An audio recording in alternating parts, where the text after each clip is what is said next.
Saya bersyukur sekali bisa kembali ke Surabaya, kembali ke Jawa Timur, dan kali ini bukan saja menemui Surabaya dan Jawa Timur, tapi menyaksikan kuatnya gelombang keinginan perubahan untuk Indonesia yang lebih baik dari tempat ini.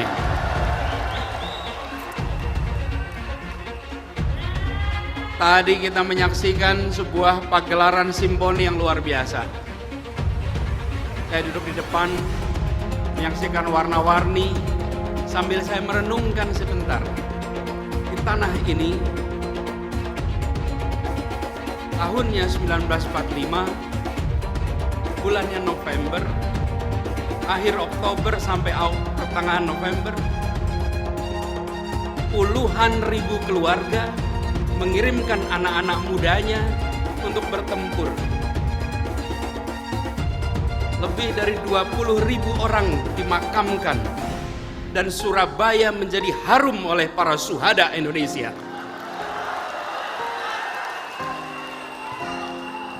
Mereka tidak mati sia-sia. Mereka memang pulang mendahului generasinya. 20.000 angkanya.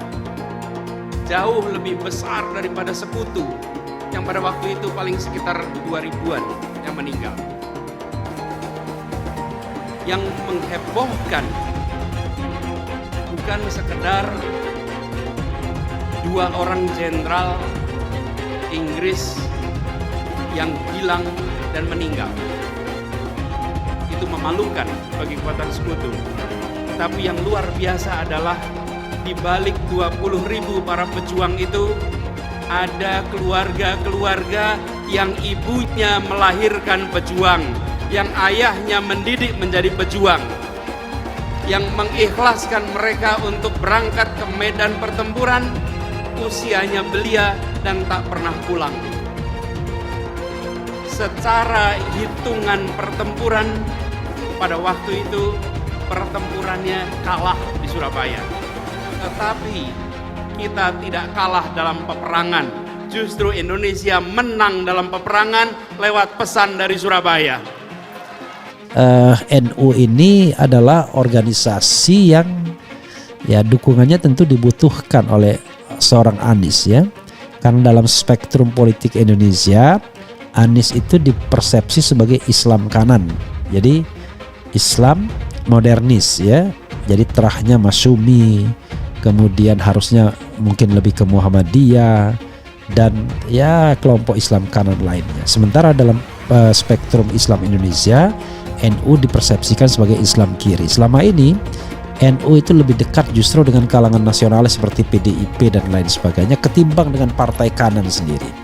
Tapi kita tahu bahwa namanya politik tidak ada yang tidak punya kepentingan ya.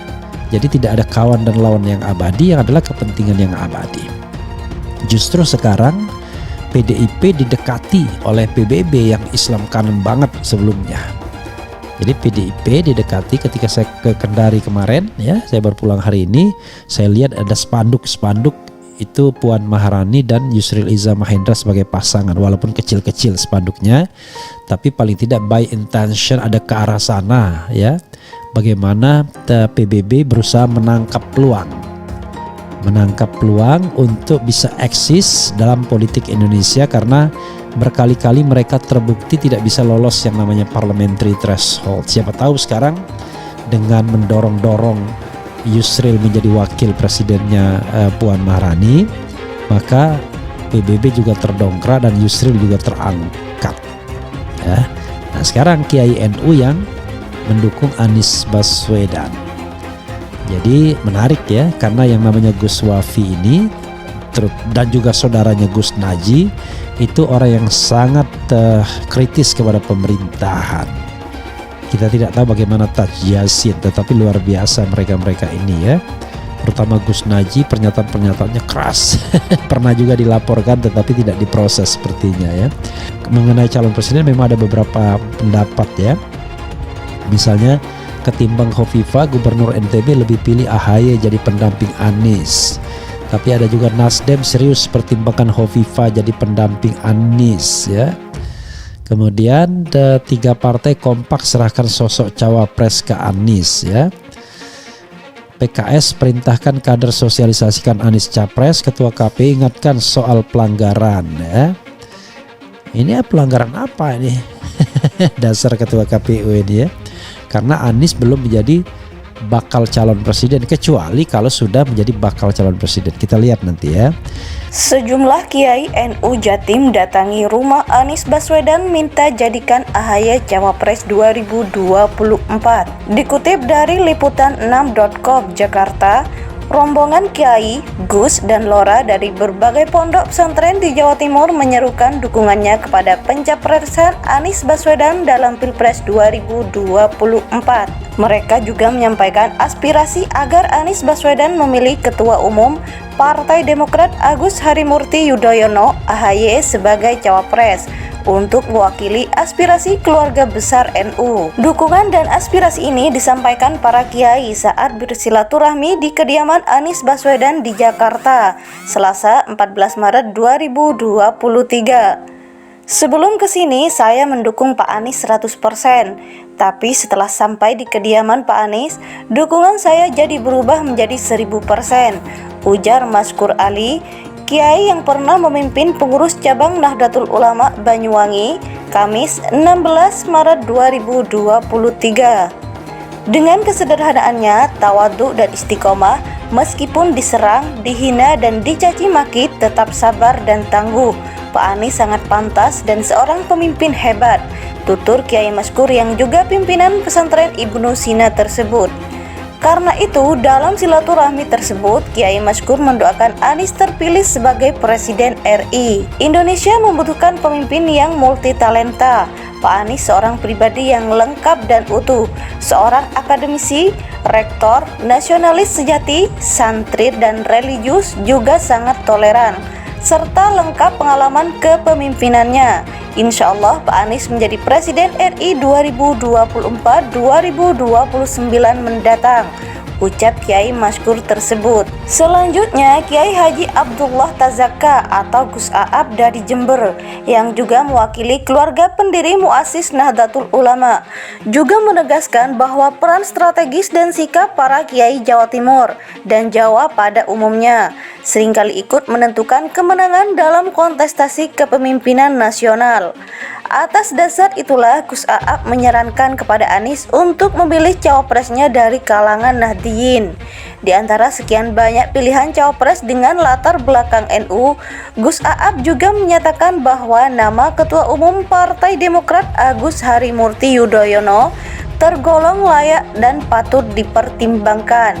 Mencermati perkembangan belakangan ini, Mas AHY termasuk yang tepat untuk mendampingi Pak Anies. Mas AHY juga punya latar belakang NU dan tergolong rajin bersilaturahmi dengan keluarga Nahdliyin, kata Gus Aab. Apalagi kakeknya Sarwo Edi Wibowo sangat dekat dengan NU. Tanpa jasa Sarwo Edi, Pancasila hanya tinggal nama dan lambangnya saja.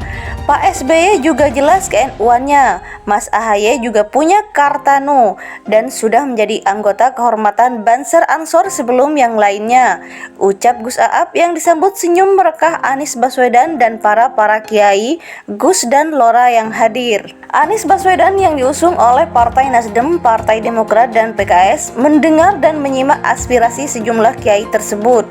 Dia menyampaikan segala yang disampaikan menjadi pertimbangan dan masukan yang sangat berharga. Acara ini ditutup dengan gema sholawat badar yang dipimpin langsung Gus Munawar Fuad Noh, yang juga bagian dari pengurus PBNU dan mantan Sekjen GP Ansor. Suasana silaturahim para kiai bersama Anies ini tampak sangat akrab, diselingi dialog hangat dan guyonan-guyonan ala NU. Beberapa kiai yang hadir antara lain Kiai Haji Abdullah Muzakka, Ponpes Riyadus Sholihin Jember, Kiai Haji Zahrul Zihad, Ponpes Darul Ulum Jombang, Kiai Haji Mahfud Sibawe, Ponpes Nurul Wafa Situbondo, Kiai Haji Muhammad Anwar, Ponpes Nurul Yakin Situbondo, Gus Mustafa Rohani, Ponpes Al-Ikhlas Jember, Kiai Haji Abdul Bari, Ponpes Darul Falah Jember, Lora Ahmad Fatoni, Ponpes Al-Qahiriyah Jember, Kiai Haji Imron Fauzi Ponpes An-Nur Lumajang, Kiai Haji Maskur Ali Ponpes Ibnu Sina Genteng, Kiai Haji Abdul Qadir Ponpes Darul Mukhtar Siliragung, Gus Ahmad Wafiruddin Ponpes Al-Hikmah Serono. Selain itu, ada juga Gus Muhammad Nur Khatib Ponpes Darul Falah Glenmore, Gus Abdul Kholik Ponpes Salafiyah Asyafiyah Pondok Gede, Kiai Haji Hayatul Ihsan Ponpes Miftahul Ulum Wongsorjo, Kiai Haji Amin Tohari Ponpes Subul Huda Tegal Dimo, Kiai Haji Marzuki Ponpes Darul Solihin Moncar, Kiai Haji Saifuddin Zuhri Ponpes Miftahul Ulum Glenmore, Kiai Haji Ahmad Masudi SPDI Ponpes Raudatus Salam Blimbing Sari, Kiai Haji Mahrus Ali Ponpes Baitul Husnan Desa Benculuk, Kiai Haji Muhammad Maksum Ponpes Darul Fahmi Serono, dan Kiai Haji Iskandar Zulkarnain Majelis Taklim Syekh Muhammad Arsyad Al-Banjari Kalibaru.